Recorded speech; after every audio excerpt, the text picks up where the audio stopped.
Yeah, obviously, a little bit shorter stay in Hoover than I think any of us wanted, but it was one of those days, man. I didn't think we gave anything away. I thought South Carolina took it today. I thought they played good baseball. Man, they drove the baseball. We had a great start. We're up 3-0. Feel like we're in a pretty good position, and man, we talk about it all the time as an offense. Two out hits win games. Two out RBIs or how you win games. And you looked up, and 6 of their 10 were with 2 outs. We just couldn't quite get off the field with 2 outs. Thought we played great defense.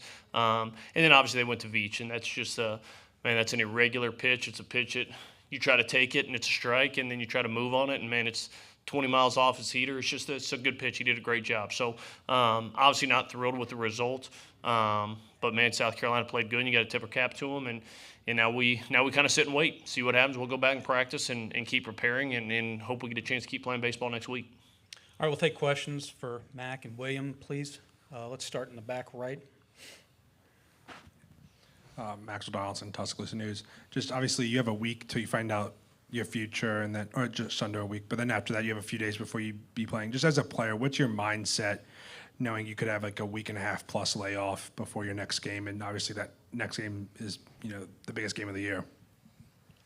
Well, I think we just want to prepare like any other day. Like I said, we don't know what's going to happen. I hope that we're in. Hope we can keep playing, but we're just going to show up to practice every day and keep going, keep working as if, preparing to be in. So hopefully that'll be the case, but we're just going to show up every day and keep working. Yeah, what he said, it's a weird time this time of the year. You never know what's going to happen in the postseason, and we just got to take it day by day, figure out what happens on Monday, and then just grind at practice all week. All right, here in the front row, center. Yeah, Mark Etheridge, D1 Baseball. So this is really for either of you. Veach, certainly a different look with that changeup. Could you discuss how you attack a guy who's going to throw at you like that? Well, for me personally, when I was going up to bat, I was sitting on the changeup. I think the one I hit was a fastball, my first at bat off of him, but I was, that was his go-to pitch, so I was kind of preparing for it, sitting on it. Me personally, but. No, you just got to be ready. It's a weird pitch. You don't see it every day, and I think you just got to calm yourself, kind of step back, take a breath, and just go out there, and you're going to do well. And I think that's the best thing, just stay calm in those situations.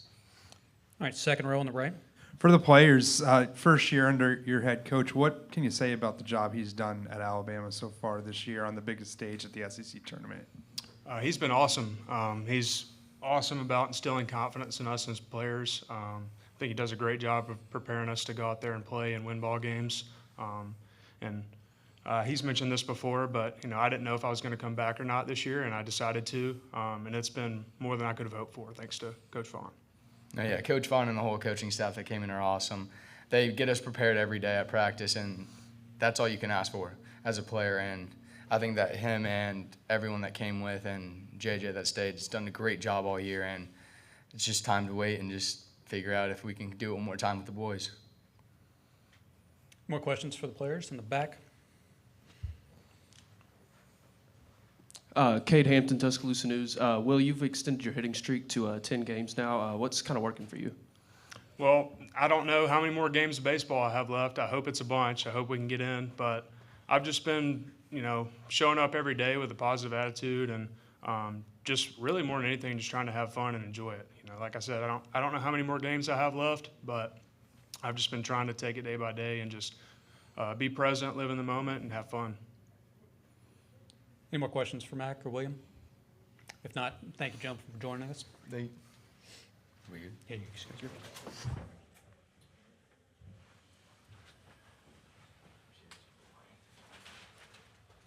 All right, questions for Coach? Please raise your hand in the back right. Nick Alvarez, AL.com. Just obviously, you guys will wait and see. You'll prepare as if you are in. Do you feel like you guys have done enough to kind of get in and be able to stake your claim in the tournament? Yeah, I'm probably against the advice of everybody else. I don't think there's really much of a question. But for me, I'm a big believer in not leaving my fate in anybody else's hands. That's kind of how I've approached everything in my life. I don't want my future. I don't want my career. I don't want anything dictated in the hands of somebody else. And by not getting it done today, you kind of leave it in somebody else's hands. And I think when you sit back and you look at the body of work of what these young people have done, there's no way you look up and say it's not one of the top last 64 teams deserving to continue to keep playing baseball. I mean, we played, this is my first time going through the SEC. It's the beauty of this league isn't just good players, isn't just good coaches, isn't just good environments. It's the meat grinder that is 10 straight weeks. And you see other teams around the country that'll go play SEC teams, and they're good. They're very good teams. They'll get them on a Tuesday or they'll get them early in the year. What makes this league what it is the day in, day out. And like I said this in the interview yesterday, we played South Carolina about, I think, week 3, week 4, something like that of the season, and took 2 or 3. That team's a different team than they were then. That they played better today than they played at our place, but I think when you look at the body of work with the series wins we have, the quality wins we have, the lack of bad losses that we have, I think it's a no-brainer that this is one of the top 64 teams in the country. Now, again, there's a lot of people that have a lot of different opinions on that, so we'll see how it plays out, but there's really not a doubt in my mind these kids should get a chance to keep playing next week. All right, second row on the right. Coach, your first year, I asked the players, and it seems like the whole baseball team feels that way about you. How do you feel year one has gone? I know it's not potentially over, but just your overview of something, and you took over in a tough situation and done a really good job. Yeah, I'm a believer in people. That's what drew me here, to be honest with you, is a guy like Greg Byrne. I think we have the best AD in the country. Just not that he's good at his job exclusively, but the human that he is. That's what drew me to Alabama in the first place. And then fortunate enough to keep JJ on our staff and to bring 2 guys with me that have been with me for a long time. Pap's been with me for 11 years. Mo's been with me for 3. And I think that's the biggest takeaway. I get to show up to work every single day with people that believe the same thing I believe. And these kids, man, it's a special group of kids. The ones that decided to stay, the Matt Guscette who could have signed, the Will Hamiter who could have hung it up. Some of the freshmen coming in, Justin LeBron trusting us. That guy would have had no shortage of places to go if he wanted to. He could have signed in the draft, and he chose to stay. Alton Davis. I mean, the list goes on. Gage Miller. Just, it's a special group of kids, and I think when you walk into a new place, the temptation is well, I can't wait till I get my guys in here. And, man, it's just not how we've acted from day one. I've never believed in that in the coach. The second I accepted this job, those kids are my kids. And, man, we've loved them hard. We've coached them hard. It's a group that, hopefully I get the chance to coach at Alabama for a really long time, but I'll never forget this group of kids and how they bought into everything we've asked them to do, done some really cool things, done some really special things. I mean, we have 1 position player returning from last year's team, and Matt Guscette, and this team just finished 7th in the SEC. That tells you something about the character and the makeup of these kids. So, group I'll never forget. In the center of the room. Hey, Coach, obviously you have a 6-day layoff before you know your future, a little long before you could even play again. Just as a coach, how do you handle a long layoff like that?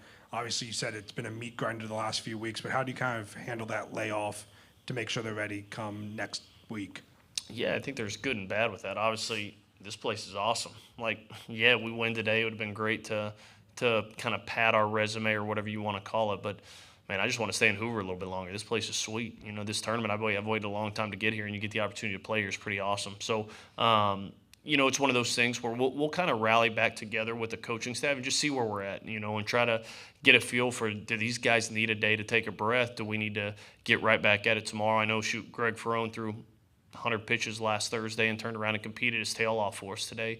Just kind of ran out of steam, which we knew was coming, but I thought he did a great job getting us out of the gate, which is what we wanted. So be able to kind of let them catch their breath a little bit, let them breathe, but at the same time, not taking days that you just throw away, that we can prepare, that we can get our guys where we need to be. And, it can be good and bad. When you're super hot, man, you want to keep playing.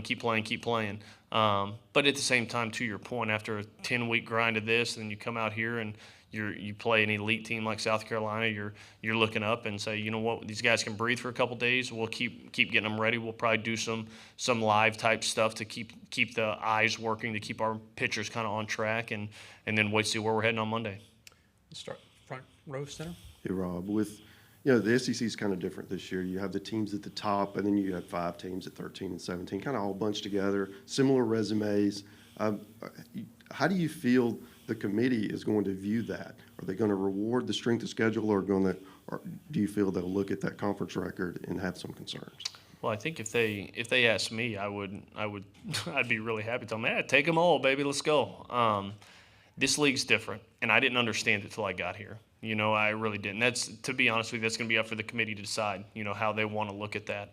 And I think that's what you're looking at. Are you trying to make it super fair? Or are you trying to put the best ones in? And that's not my decision. And I think we had opportunities to kind of put the final nail in there to leave no doubt of what's going on, and we came up a tick short doing that. So once you do that, it's out of your hands a little bit. But I think when you look at this, I mean, I can't speak for other teams and other stuff, but Tennessee's lost one conference series all year, and it was to us. Arkansas, we were able to get them at our place when they were the number one team in the country. But what makes this league awesome is you get Arkansas that weekend, you take 2 or 3, and you're rewarded by getting the new number one in Texas A&M the next weekend. There's not another league in the country that battles through that. Now, what I will say is there's really good baseball across the country. Spent the last however many years in the Big Ten. Some really good teams in the Big Ten. There's no doubt that there's some really good teams in the ACC this year. So I think there's good baseball everywhere. But I think if you're looking at it, you do have some teams bunched together. But even within that 5, I don't think they're all created equal. So I think that'll be up to the committee to decipher through that and see, like, shoot, I think there's 11 teams in this league that can go win a regional. Now it's just a matter if we get the opportunity to hop into that and compete to do that. All right, we have time for 2 more. Back right. Coach Alex Day, College Baseball Central. Coach, you talked about how this league is different. Can you expound on that, as compared to your experience in the Big Ten and then coming down here in your first season in the SEC, and talk about that meat grinder a little bit more? Yeah, man, I loved my time at Maryland. Man, I learned so much as a coach. Both my kids were born there. My wife and I made Annapolis, Maryland home for a long time. So I don't say any of this is a negative to other leagues, and never would I ever do that.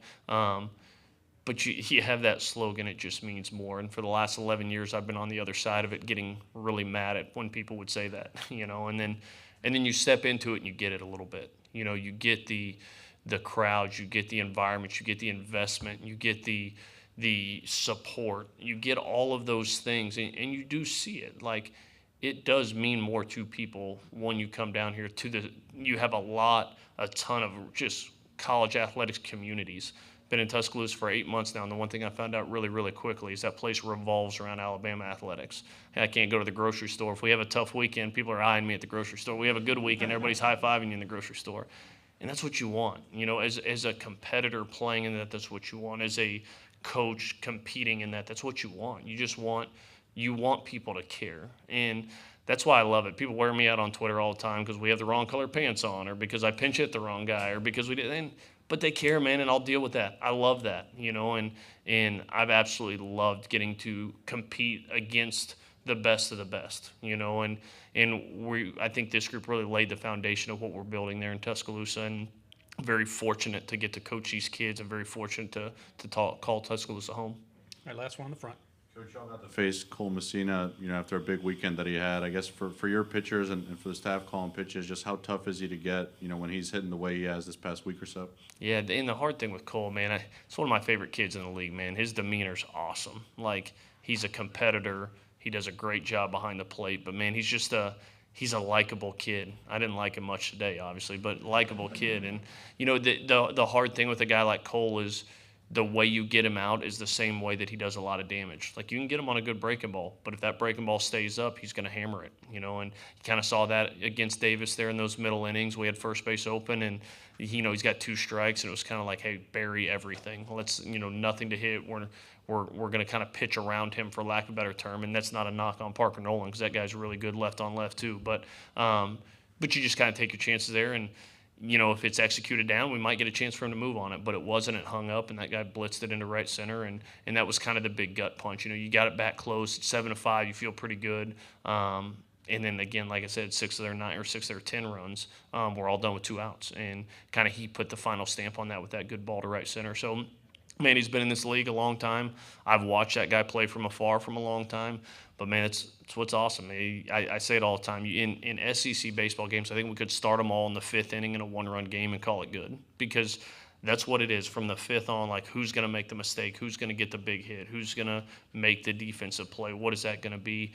think it speaks to the parity of this league. And shoot, Cole's a heck of a player. You know, I hope we don't have to see him again until we get to Omaha. That's for sure. But good player, savvy player, and he was good. But that's what's tough, man. The way you get him out is, you know it. You know how you can pitch to him. But if you make a mistake, man, you better duck and cover. And he got us today.